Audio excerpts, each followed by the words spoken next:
Plata, em espanhol significa dinheiro, riqueza.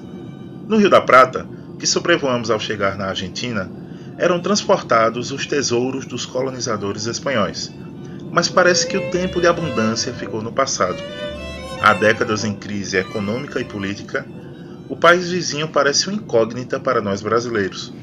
O peronismo, ideologia que reina no país das empanadas, parece não ter surtido muito efeito até agora. Pergunto a Elsa, uber-colombiana, o que ela pensa de Perón e Evita.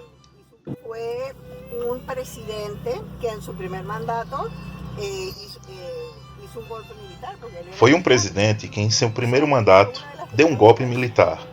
Porque ele era militar, ou seja, foi uma ditadura. O que ocorreu? Teve sim algumas ideias populistas, como ajudar aos pobres, e, sobretudo, se casou com uma jovem chamada Evita Perón. Evita Perón era uma pessoa que, dizem, era uma garota do interior que veio tentar a sorte em Buenos Aires.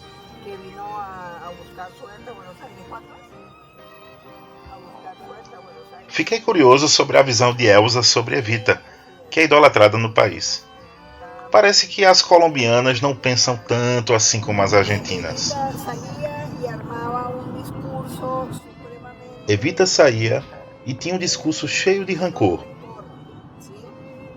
A classe trabalhadora, contra o proletariado, contra as empresas, contra quem tem dinheiro. Se não há empresários, se não há quem tem dinheiro, como o povo vai conseguir trabalho?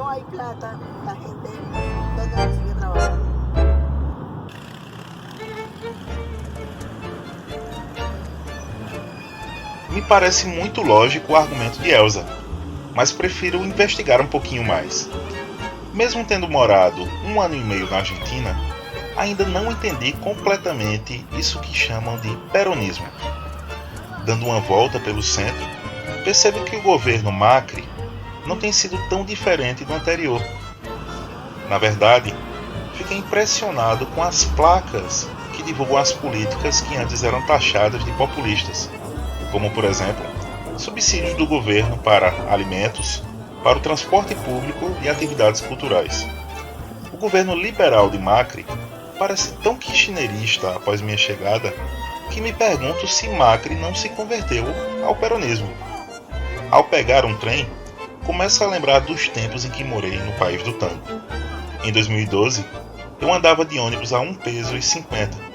Hoje a passagem está a 20 pesos e o país decretou emergência alimentar. A inflação está correndo mais do que esse trem. Ao fundo, eu olho a Villa 31, a favela mais conhecida da capital federal, que fica praticamente ao lado do centro da cidade.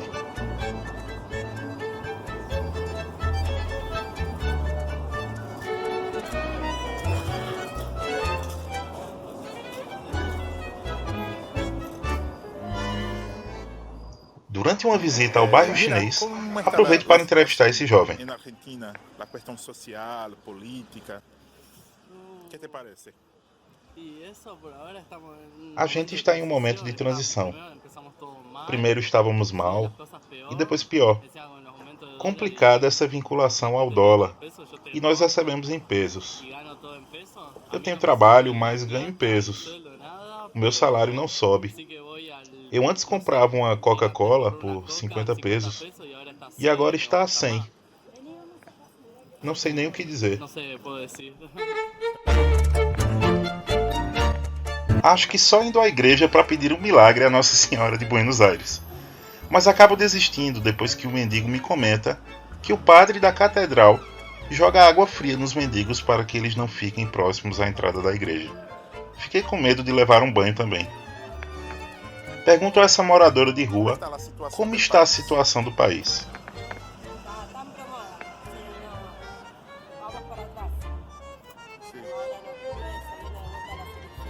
Está nebulosa. Estamos indo para trás. E aí vem as eleições. Esperamos que esse governo saia e que venha um bom. Porque não há trabalho, há muita pobreza. Tem muita gente passando necessidade.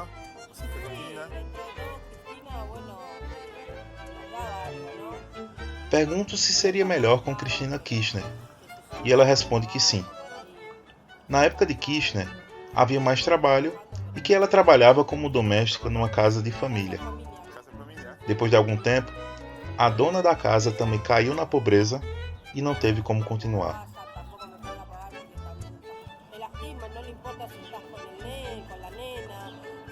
Pergunto então se na Argentina há repressão contra os moradores de rua.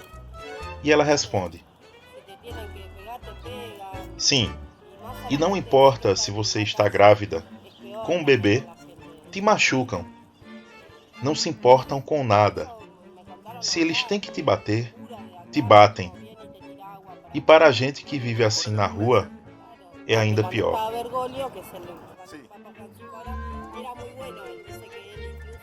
Quando estava Bergoglio, que hoje é o Papa Francisco, era muito bom.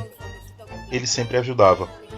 Dizem que ele levava os pobres até seu escritório e entregava um envelope com dinheiro.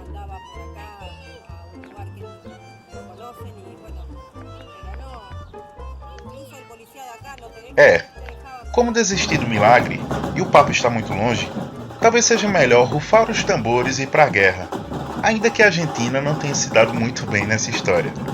Mas nem que seja de mentirinha, como esse axé meio forçado que vi na feira de São Telmo. Esse pessoal tá precisando conhecer o Olodum.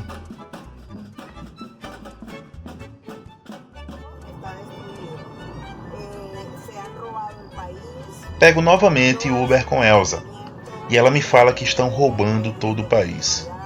Não fazem manutenção de esgoto e estão havendo apagões de luz de 12 horas em quase todos os estados do país.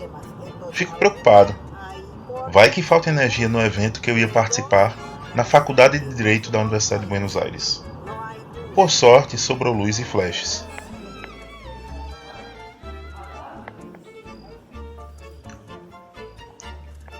Já no evento de Sociologia que participei em La Pampa, fico curioso em escutar a opinião de um aluno do norte, da província de Tucumã.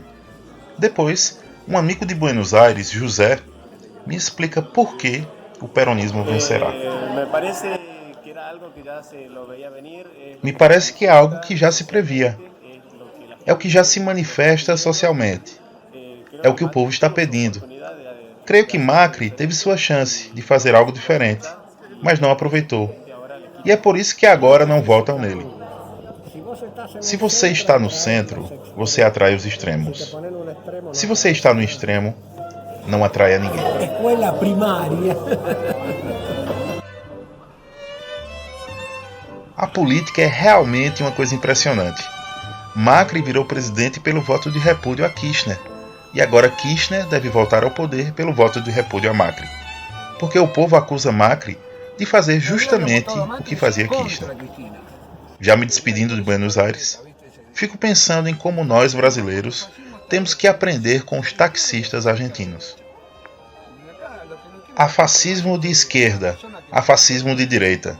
E aqui ninguém aguenta mais os outros apontando o dedo para você. Você tem que fazer isso, aquilo.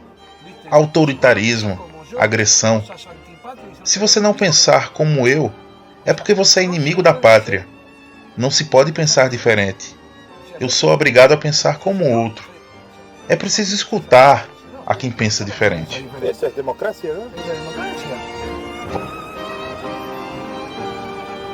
Volto para casa com saudade dos vinhos e das empanadas. E de todo esse caos chamado Argentina. Torcendo para que os hermanos sobrevivam e encontrem o seu caminho.